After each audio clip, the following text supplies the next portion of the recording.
Well, thank you, Amy, and thanks everybody for being here tonight and joining us as we continue this series on Ecclesiastes.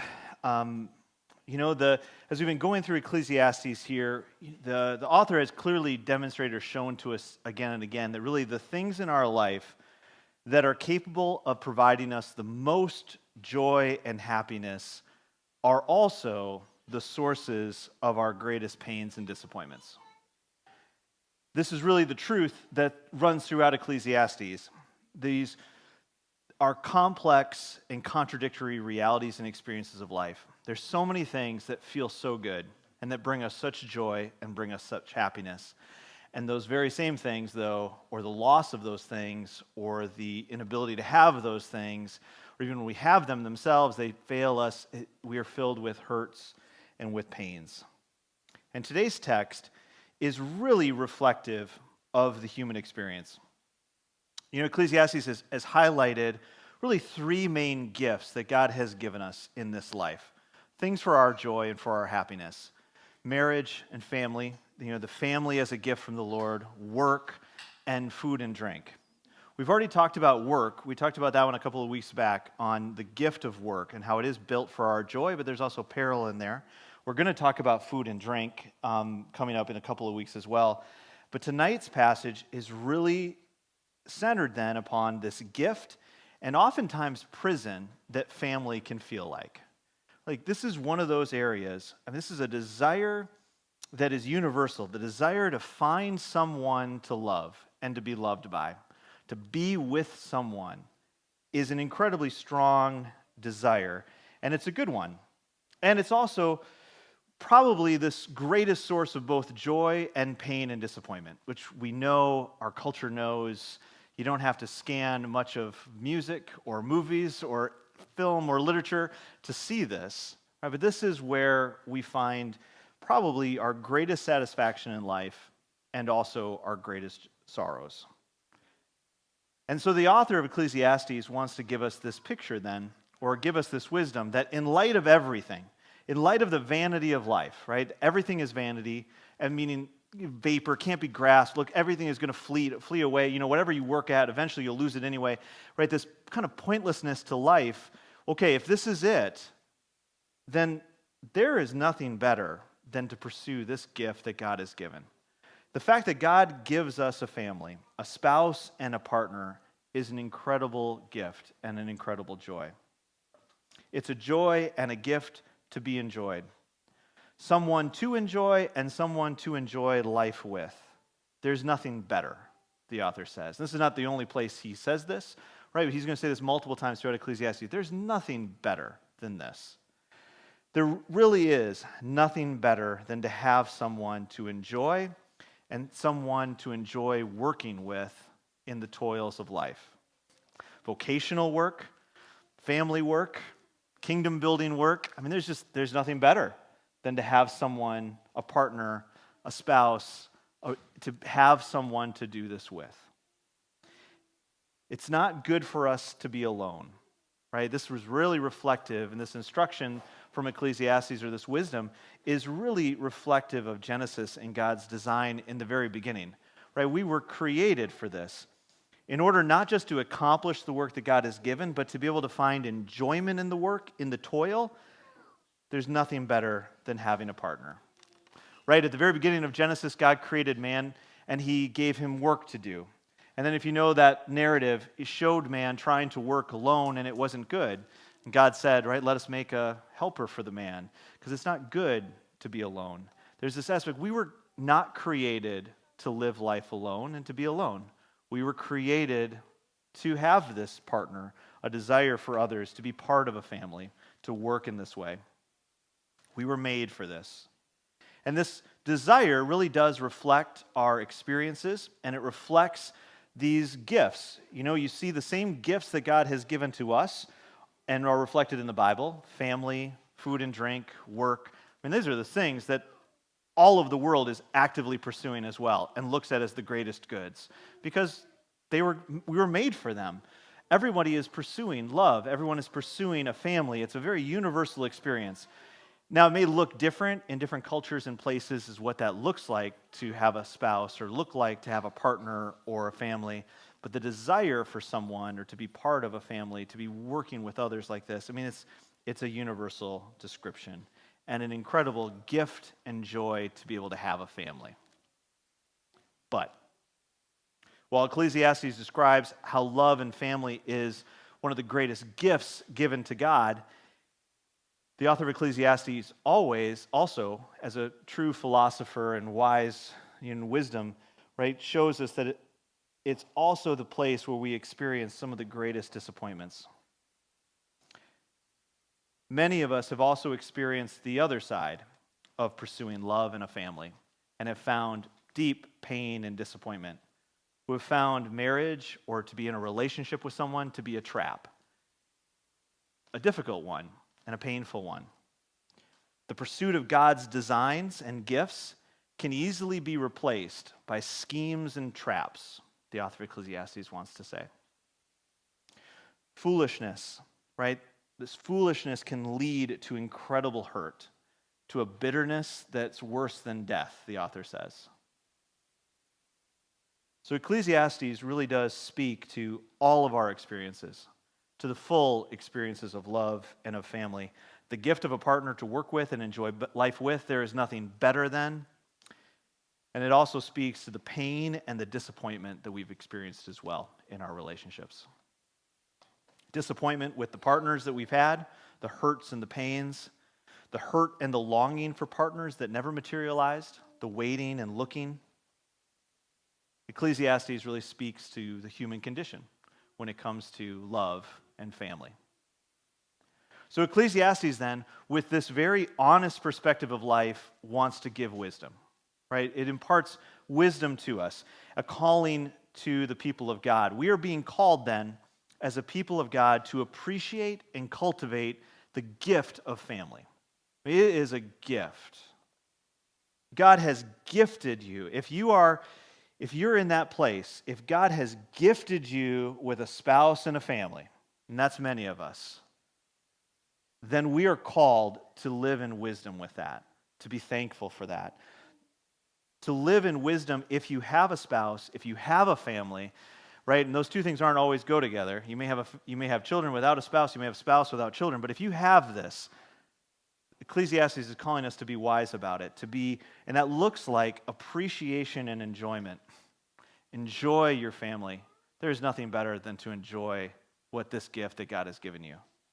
Not viewing our spouse and our children as obstacles in our plan and in our work, not viewing them as instruments to use to make us more effective or work harder, but rather to just enjoy the gifts that God has given, to enjoy our wives and our husbands, our children, cultivating a life of enjoyment rather than a life of escaping our families for enjoyment. But it's the family is the primary place, the gift where we enjoy the life that God has given us. Intentionally spending and enjoying time together just for the joy of being together. And if God hasn't gifted you with a spouse or family, Ecclesiastes is speaking to us as well. Those of us who are not married, do not have children, we are also called to be wise. And this looks like contentment and discernment. Not, on the one hand, not being too quick, right? The warning here is very clear through Ecclesiastes to single people of not being too quick to give your heart to someone.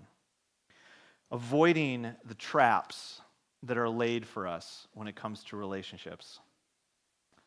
And on the other hand, also not becoming disillusioned and embittered and giving up on the gifts that God has given. Being closed off and avoiding God's gifts completely and saying, this isn't for me.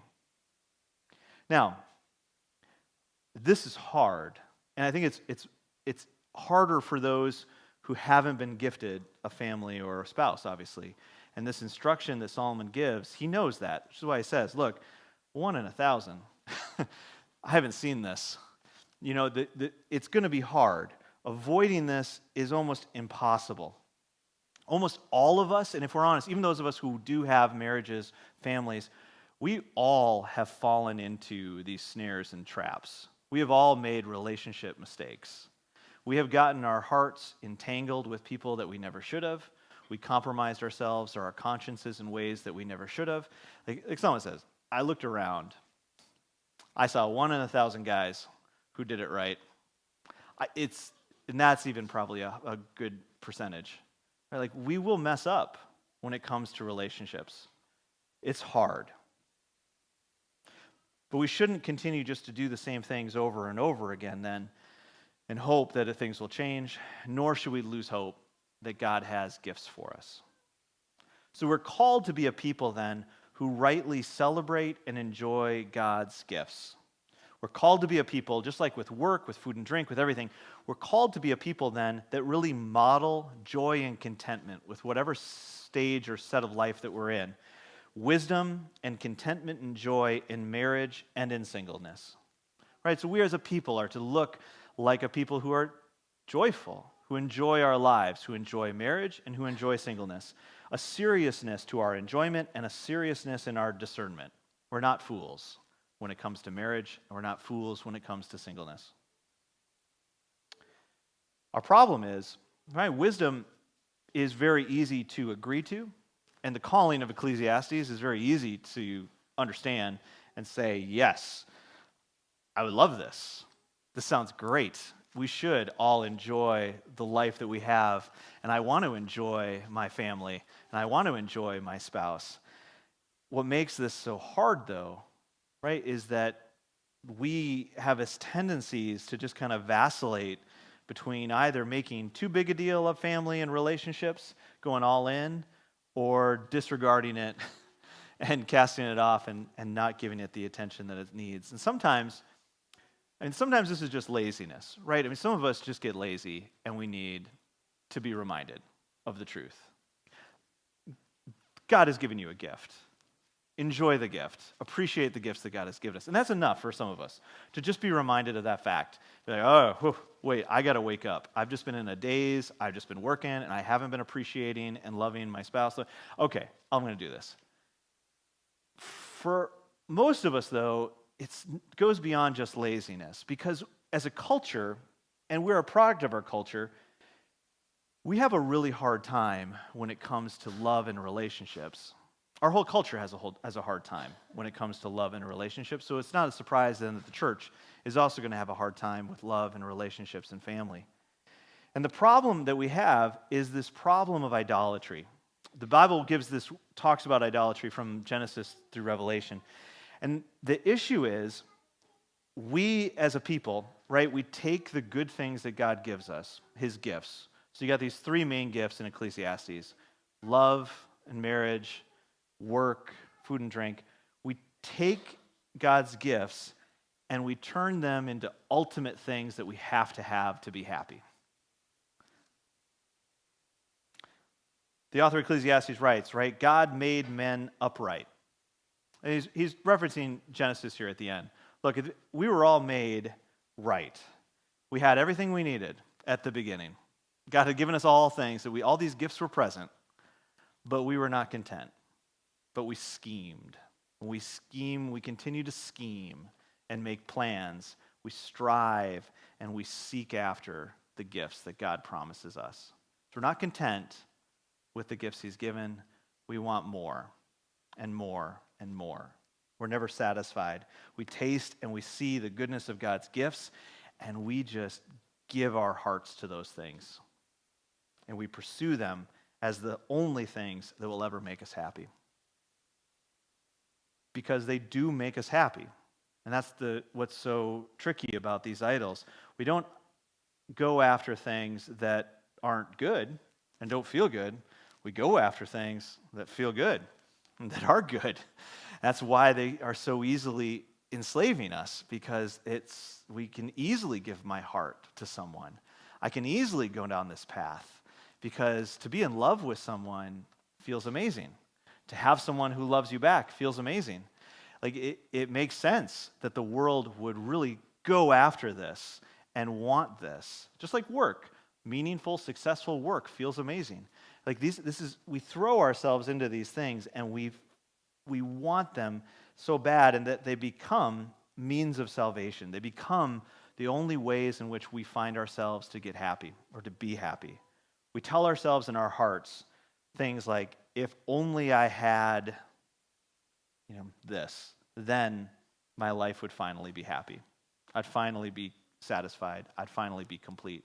If only my spouse was like this. Oh, my family. If only my kids were like this. If only I was like this. Oh, this, whatever that if only, right? That's that idol that we worship and we serve and we seek after. So we take these gifts that God has given us and we scheme for how we're going to get them. We taste it and we want more of it. And so we start scheming and looking for it and wanting it and coming up with plans to get it. And the scheming, insatiable heart leads us then to idolize things, to idolize the wrong things, and to disregard the other things that we should have been regarding. It confuses us and clouds our judgment and leads us astray. We pursue and we scheme for things that we think will make us happy. If it's money, power, love, comfort, we want those things, and so we go after them. So what this looks like then, and so when we idolize family, and there's probably no greater idol in our culture than just the family or love or a partner. So we idolize that, and it's all we think of, and it's all we want, and so we pursue it. We put all of our hopes into a spouse and a family. Well then, right, we are going to compromise ourselves in all kinds of ways to get it. We're going to make all kinds of terrible decisions. Or we bring all those expectations and idolizations into it, and then we just smother our spouse and our family and our children with our expectations. We put or we go into family life, marriage life without that, without putting our hopes in something else, if it's work or success or something else, and then we disregard our family, which is a total other issue, where we don't care about our family enough because our idol is something totally different. Ultimately, we become trapped because what idols do for us, all of these things, they ultimately enslave us. The false gods that we worship, we become enslaved to them. We have to have them, right? Because once we get them or we think we need them, then we can't imagine life without it, right? And maybe you've been in that spot in a relationship. I can't imagine without this person. I have to have this, or I have to have someone like this. I have to have it. Whoa, right? Now I am trapped. I have to. This pressure on ourselves and expectations on others. And idols, when we worship these idols, it also clouds our thinking. We can't think very clearly. And this is what Ecclesiastes is arguing for, and which we've all experienced as well at various points in our own lives, right? I mean, love is an incredibly powerful and intoxicating thing.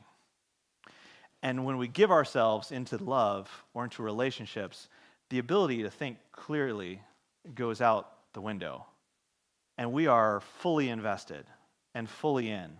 We become trapped and we start making compromises to keep that idol because it feels so good. This could be anything, right? Not just love. This is how all idols work. And then they ultimately rob us of the very thing that they were given to us for, our joy. No longer are they enjoyable. No longer am I able to enjoy this. Now I have to have this. And it diminishes and diminishes and diminishes the amount of joy and happiness that it gives me. Instead, these things become my taskmasters, my owners, my slave owners, and they demand and they take more and more and more and more and more, robbing us of our abilities to enjoy the life and the things that we gave. Becky and I were talking about an illustration of this. I don't know if this is helpful or not. I thought I would give an illustration from Pride and Prejudice. If you're familiar with Pride and Prejudice, there's a couple of characters. There's Lydia and Wickham, if you're familiar with these. And Lydia is this younger sister, and I mean, she's the epitome of the fool. That's her whole point, is to be this foolish girl. She just wants love, and she just wants the approval of everyone. She just wants everyone to look at her life and say how great it is. And she throws herself at men, right? And she throws herself into the arms of this Mr. Wickham, who on the outside everyone thinks is a good guy. You think he's going to be a good one, but he's not also, because he also is just out for pleasure and he sleeps with Lydia, and everything falls apart, and they're going to get married, and they're not. I mean, it's just ruin, because they both are seeking their own idols, and neither one can see clearly the path that they're on, and it's a path to complete ruin. Because one is just seeking approval, and it leads her to lose everything. And Wickham pursues pleasure, and he loses his name and reputation and everything in the result. Now, it all gets redeemed. They all get rescued by Mr. Darcy at the end, if you're familiar. And we all need a Mr. Darcy to come rescue us. But and this is the kind of the reality, right, of like Jane Austen and all these books and all these movies. You know, we are all Lydias and Wickhams. None of us are Mr. Darcy's. None of us are the ones who are rescuing anybody. We're all the ones. We all have this issue in our hearts. This is what Christians mean by when we say like everyone is a sinner. That doesn't mean that we all make mistakes. I mean, it does, but it's not that we all make mistakes. It's not that we've all messed up. It's that we are all messed up. Like there's something wrong with us and our hearts. We are constantly loving the wrong things. We are constantly pursuing things that we shouldn't be pursuing. Like that's what we mean by when we say like we're all sinners. We're all Lydias and Wickhams who are just really concerned about people's opinions of us, who get really caught up in all of the passions and desires of the world, and we throw ourselves into these things, and we find ourselves in this position, and we find ourselves needing to be rescued all the time. We have hearts that long and desire for things. We have hearts that are always searching and looking. The question isn't if we have idols, right? The question is more of like, how do we identify the idols that we have, right? How do we identify if family has become an idol in our life, if relationships are an idol, is causing us to not experience the joy and the contentment that God has for us? I think the greatest way we can probably identify where our idols are is we can identify where in our life we feel the most worried and anxious, where we feel the most fearful. That's a good indication of where we're putting most of our hopes. If all of our fears and worries and anxieties are around the family, well, we probably are putting a little bit of hope, too much hope, into these people, into this family. If all of your fears and hopes and all your anxieties around work or money, right, it's a good indication that that's in fact your greatest idol. But we all have idols. It's just which one's the greatest at the moment. And we swing between them. These hidden hopes where we place, we don't even know we're doing it, right? And we all struggle with making an idol out of something. And we all are going to struggle with idolatry around love and marriage. Like Solomon says, and 1 in 1,000 don't. It's like, it's just impossible not to do this. And this leads us then, if we give ourselves to these idols and we don't correct ourselves, it leads us to have families that are marked by pressure and expectation, by conflict and disagreement, right? Marriages that are more work relationships rather than loving relationships. Relationships or singles that foolishly pursue romantic relationships without thinking of the consequences. Right? This is the problems that we find ourselves in. So what do we do then with all of this? Right, the world offers us just a few kind of kernels of wisdom and says, start focusing on something else. Just switch your idol over to something other than that. You care too much about this boy. You should worry more about your work. I mean, that's just a trap. You just vacillate between, and then that idol lets you down, and then you switch over to something else. You switch over to something else. Or the alternative is just to become a cynic, and just give up and say, this is all foolishness anyway, then fine, I'm just not going to pursue a relationship. I'm just not going to pursue marriage. That's fine, I'm not going to open my door to this. Or I'm just never going to have a marriage that's going to be known for love and unity. It's just my lot in life. We close ourselves off to the hope of contentment and joy that God has. The hope of the gospel is not just for eternal life, but the hope of the gospel is for freedom now in our lives. Freedom from these enslaving idols that we serve. Because how do we find this freedom and ability to enjoy these gifts? Right? The author tells us, throughout Ecclesiastes, the author continually tells you how we do this. How are we to enjoy our lives? We're to fear the Lord. It's fearing God. Fearing God means, right, loving God more than everything else. And that has to be the place where we all are at. If you're going to enjoy life, you have to love the Lord. No, I mean, the author of Ecclesiastes doesn't say, then you need to work harder at loving your spouse, right? It doesn't say, this is the greatest gift God has given you as your spouse, so you should love them more. No, fear God. Enjoy the life that God has given you as you fear the Lord. It's got to start with this fear. Anything else is a trap. It won't produce freedom. It just produces another controlling, enslaving idol. We'll be able to more fully walk in wisdom in our relationships and our pursuit of relationships when we find our greatest joy and happiness in God, right? When we actually fear the Lord. And how do we get to a place where we fear the Lord and we find that joy in Him? The biblical picture that goes along with this has always been this confession and sacrifice. We're always called to confess. We're always called to pray. We're always called to be sacrificing. The need to sacrifice from the beginning on, right? If you even think about Abraham and Isaac onward, I mean, there's always been this sacrificing with God. An opportunity to experience the full trusting in Him and in His goodness and His grace. With every gift He gives, we're supposed to be giving the first fruits, sacrifice. The sacrificial system wasn't intended to save anybody, but it was intended to show us our need for our Savior, to show us and to help us to fear the Lord, to give back to Him. We're called to sacrifice our idols. And to do this, we see and experience the love of God for us. When we see the love that God has for us, when we see the sacrifice He made for us, we begin to be able to sacrifice our own idols and the things that we love. When we see God sacrificing His own Son for us, right, which is at the very heart of the Christian message, right, is a God who loves His people so much that He gives His only Son. When you see Jesus willing to leave everything behind and die the death that He dies for us, right, our hearts are moved and softened. And these idols that we hold on to become less and less appealing and less powerful in our lives. We start to be filled up with the love of God, with the fear of the Lord, when we really believe in His great love towards us. So what this looks like then is as we move towards fearing the Lord more and more, having this heart that loves Him, our hearts were always made to worship and love things. So we can't just stop loving an idol. We can't just stop worshiping something falsely.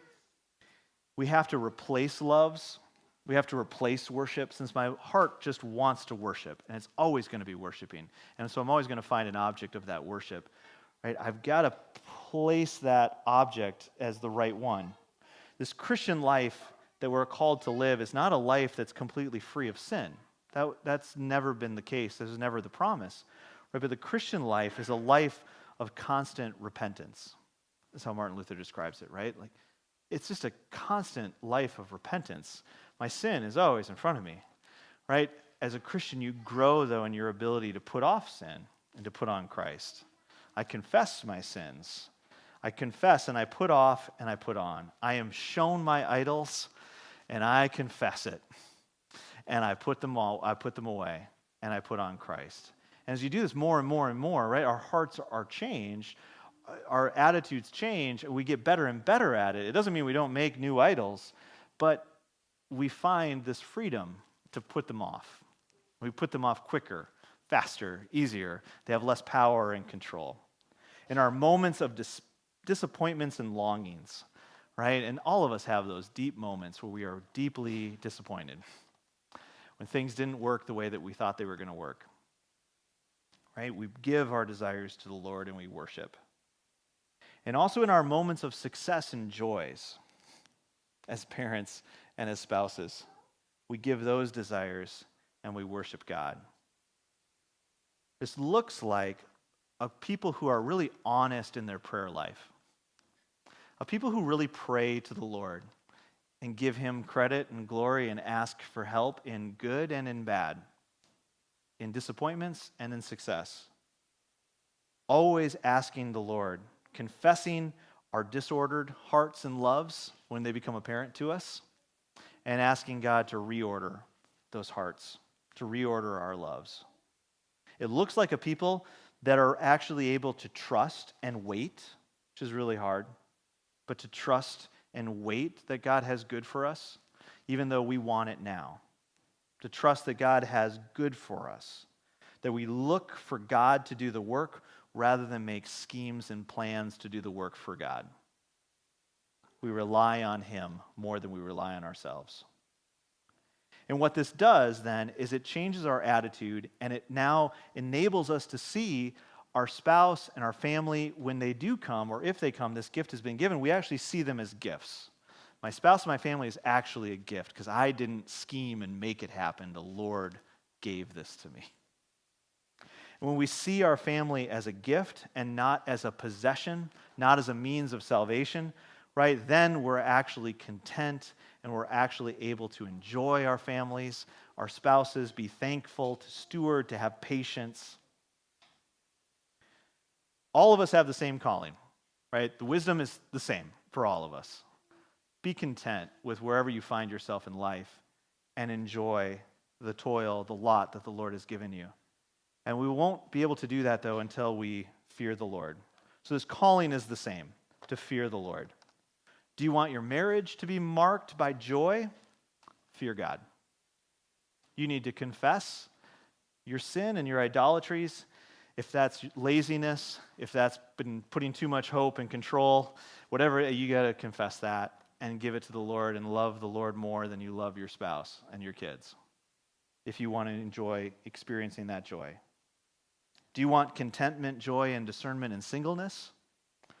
Then you got to confess your idolatries to the Lord as well, right? And seek wisdom and discernment. Express those hopes and desires, give them to the Lord, and wait and trust that God has good in store for you. But all of us are called to the same thing. It's this life and a community that really takes seriously the gifts that God has given us. We enjoy what God has given us, and when we turn those gifts into idols, we are quick to confess them. And we are quick to turn to the Lord and to receive His forgiveness.